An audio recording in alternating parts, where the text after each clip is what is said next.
काशीची नगरी ब्रह्मविद्येचा सकाळी घेणे देणे त्याची वाणी देवी आहे.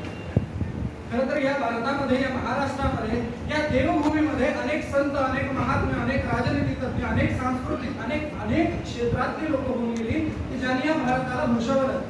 नवे स्वतःच्या बौद्धिक क्षमतेवरती, स्वतःच्या कलेवरती, नवे तर स्वतःच्या नैतिकतेवरती या भारताला योग्य दिशा दाखवण्याचं मार्ग अवलंबन केलं. आणि खऱ्या अर्थाने अशा लोकांना सत्ता, राजनीती अशा कोणत्याही गोष्टीचा लोभ नव्हता. आणि खऱ्या अर्थाने त्या लोकांनी या देशाला भूषवलं आणि म्हणून त्यांची दखल इतिहासाने घेतली. मरावे परी कीर्ती रूपे उराल, किंवा तुका म्हणे एक मरण चित्रे उत्तम चिवरे कीर्ती मागे, अशा स्थित्यंतर असणारे एक रत्न ते म्हणजे भारतरत्न डॉक्टर बाबासाहेब आंबेडकर. नमस्कार, मी सांकेतिक कोड क्रमांक 114 प्रस्तुत करतो आपल्या समोर डॉक्टर बाबासाहेब आंबेडकर यांचं जीवन कार्य. खरं तर जीवन अतिशय खडतर की जीवन आणि कार्य या दोन्ही गोष्टींची मतभिन्नता वेगळी होती. तुम्ही स्वतः एक असा अवलंब करा की जर तुम्ही रस्त्यात निघालाय स्वतःच्या कॉलेजमध्ये जाण्याकरता, स्वतःच्या शाळेमध्ये जाण्याकरता, आणि अचानक कोणतरी तुमच्यावरती दगड मारतोय, कोणतरी तुमच्यावर चिकनफेक करतोय, कसं वाटेल तुम्हाला? पण त्या स्थितीत असताना सुद्धा या देशाचा विचार करावा, या राष्ट्राचा विचार करावा, नवे माझा समाज वृद्धिंगत कसा व्हावा या दृष्टिकोनाचा ज्यांनी विचार केला ते डॉक्टर बाबासाहेब आंबेडकर. आपण त्यांना आठवणी ठेवतो कशा करता?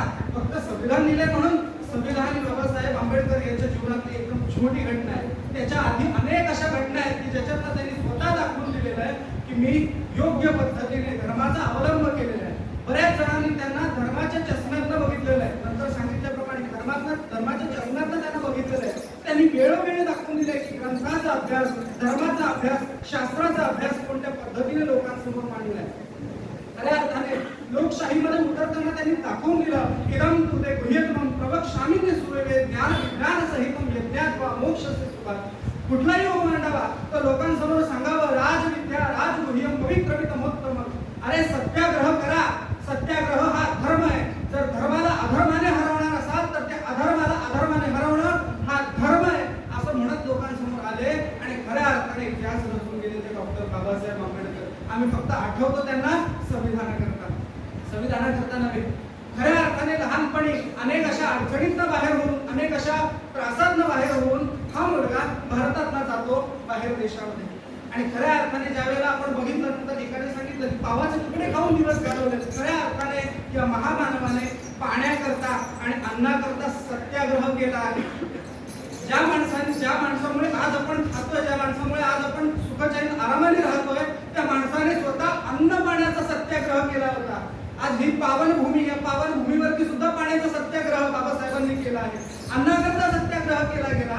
लोकांसमोर ठणकावून त्यांनी सांगितलं नका लाजू. तुम्ही कनिष्ठ जातीचे असाल तरी काय झालं, पण लाजू नका. तुम्ही जर अस्पृश्य असाल तरी लाजू नका.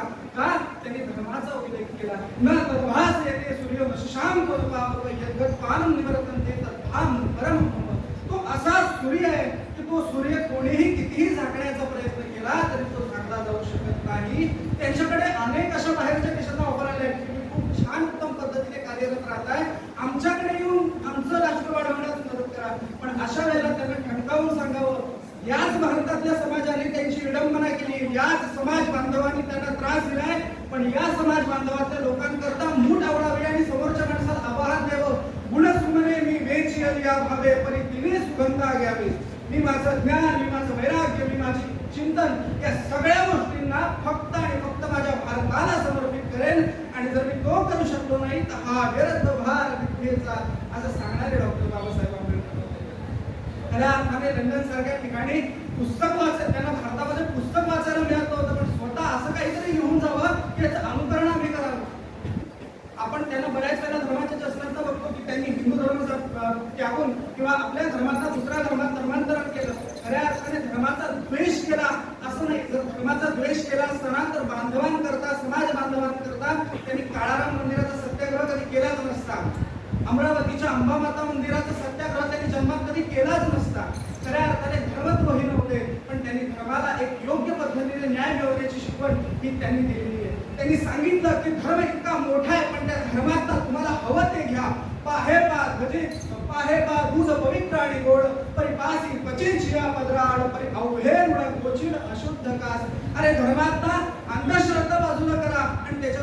पद्धतीचा अमृतकण वेचा, तेव्हाच या देशाचा विकास होईल आणि खऱ्या अर्थाने धर्माचा विकास होईल. या उद्देशाने त्यांनी धर्माला उद्देश केला आहे. कोणत्याही धर्माचा द्वेष केला म्हणून धर्म त्यागलेला नाही. पण आम्हाला फक्त त्याच्यावरती राजकारण करायचंय. आम्हाला फक्त सांगायचंय की त्यांनी धर्मद्वेष केला. बऱ्याच जणांनी तर असं सुद्धा म्हणलं की त्यांनी मनुस्मृती दहन केली. पण मनुस्मृती खऱ्या अर्थाने या भाषणाकरता मी धनंजय गिर यांचं एक पुस्तक अभ्यासलं नव्हे, त्यांची स्वतःची एक जीवनी मी अभ्यासली, ज्याच्यामध्ये स्पष्ट लिहिलं आहे की मनुस्मृती ही यज्ञवत दहन केली गेलेली आहे. खऱ्या अर्थाने मनुस्मृती याच्यातले काही तथ्य वेगळे होते, पण त्याचा अर्थ असा नव्हे. पण या ठिकाणी एक मांडायला मला असं योग्य वाटेल की इतकी सारी पुस्तकं वाचताना त्यांच्या जीवनीमध्ये लिहिलं गेलंय की बाबासाहेबांचं महापरिनिर्वाण झाल्यानंतर जेव्हा पुस्तकांची संख्या मोजण्यात आली, तब्बल 35,000 पुस्तकांचा संग्रह त्यांच्या वाचनालयात होता. एवढी पुस्तकं वाचणारा, नवे जगाला अनेक पुस्तकं लिहिणारा असा एक उत्तम श्रेष्ठ कवी, श्रेष्ठ लेखक जेव्हा एक पुस्तक चालतो त्यावेळेला खरं ते पुस्तक कोणत्या नीतिमत्तेचं असेल, कोणत्या दर्जाचं असेल हे आपल्याला कळून येतं. खऱ्या अर्थाने भारत घडवताना अनेक अशा गोष्टी त्यांनी मांडल्या. त्यांचे कार्य स्त्रियांच्या बाबतीत पण होतं. आपण म्हटलं नंतर धर्माची गोष्टीची काढली. अहो खऱ्या अर्थाने हिंदू कोड बिलसाठी त्यांनी स्वतःच्या अशी खाती, ज्याच्यात खाती चांगली चालतात अशी खाती द्यावी आणि हिंदू कोड बिल प्रस्थापित झालं नाही. आज पण जर शेवटचा मसुदा समितीचा आपण जर बघितलं संविधानावरती त्यांची सही नाहीये. का नाहीये? त्यांनी स्वतः मसुदा समिती अध्यक्षपदाचा राजीनामा दिला. खरं या देशाकरता आणि धर्माकरता झटणारा याच्यापेक्षा उत्तम राजकीय नेता या देशाने आजपर्यंत पाहिला नव्हता. यांच्याकरता एकच सुंदर वाक्य शोधून काढण्याचे म्हणजे देह त्यागिता कीर्ती मागे उडावी, मना सज्जनाची क्रिया घडावी, मना चंदनाचे परिपाच जावे, परिअंतरी सज्जनाने मिळावे. एवढं सांगतो आणि आजच्या या 2 शब्दांना पूर्णविराम देतो. जय हिंद, जय महाराष्ट्र.